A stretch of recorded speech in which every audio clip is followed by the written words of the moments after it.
At a Brunswick local landmark, it's a dad-daughter birthday breakfast to start the day.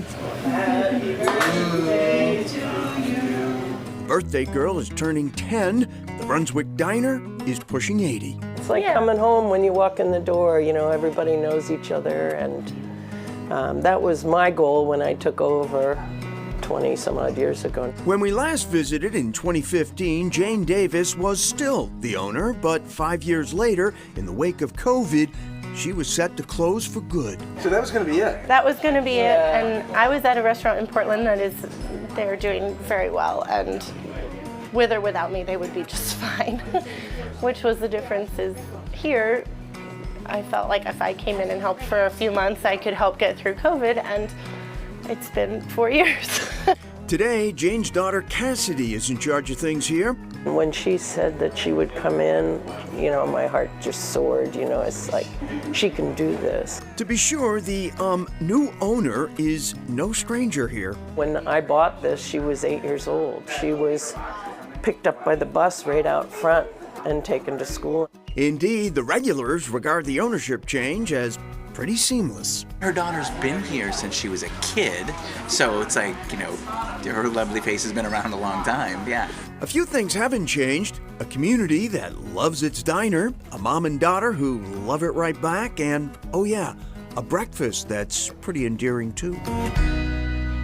Less than a mile from the diner, you can't miss the big Androscoggin River. It's a few more miles south to another pretty big body of water, Casco Bay and the Atlantic Ocean. Woodward Point is a gem. I mean, this was, with 10,000 feet of frontage, undeveloped, 80 acres in Brunswick, Maine, it's unheard of. So in 2021, when the longtime property owner signaled an openness to preservation, we jumped.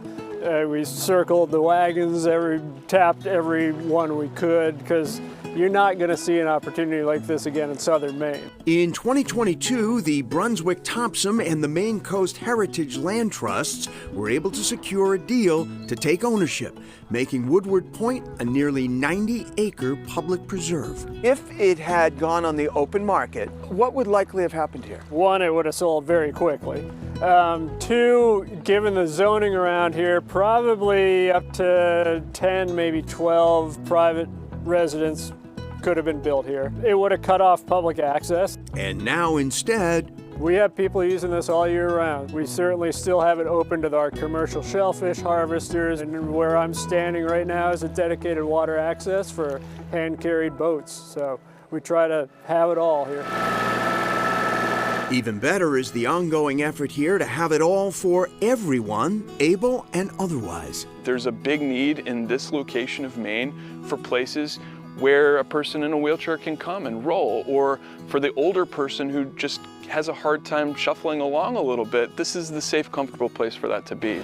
In spring 2024, the Woodward Point Accessible Trail project is nearly 95% completed, with its own parking area and a gently graded trail to the shoreline. There is a whole, really these days, science, never mind art, to creating an accessible trail, right? Absolutely. This is like building a mini road as a trail through a field. We want water to fall off really well, but we also want people to be able to roll across it with their wheelchairs, for people who can't lift their feet up to be able to move pretty easily. Another group that's used Woodward Point among many outdoor locations is Teens to Trails, a Brunswick-based nonprofit. It helps middle and high schools create outdoor clubs, providing an open to all opportunity for kids to be together outdoors and outside of school. Teens to Trails directly works with kids 4 or 5 times a year, getting them outside at these big convenings, 100, 150 students together. Not a tremendous lift for the teachers, and that's the blend that we want. We want everyone to come back feeling they've had a great time, so they'll go again. That certainly worked for then high school freshman Bethany Pratt, who was intrigued by a Teens to Trails whitewater rafting trip. Had you ever done it? I had never. I ended up somehow having the time of my life. The outdoors is synonymous with the state of Maine, but proximity to the outdoors is not the same as access to the outdoors.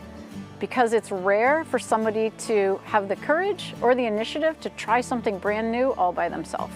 You need somebody to guide you, invite you, and lead you. All about helping more people of all ages and abilities experience and enjoy Maine's great outdoors. And Bethany Pratt, who we just met, had never been whitewater rafting until high school when she got involved with Teens to Trails. Just shows you sort of the power of getting people outdoors and experiencing it. It sure does. And today she is a student at Plymouth State University's Adventure Education program. She is preparing for the Maine Guide exam. Good luck to you on that. And she also continues to work with Teens to Trails. Oh, good for her. Up next, Bridging a Gap.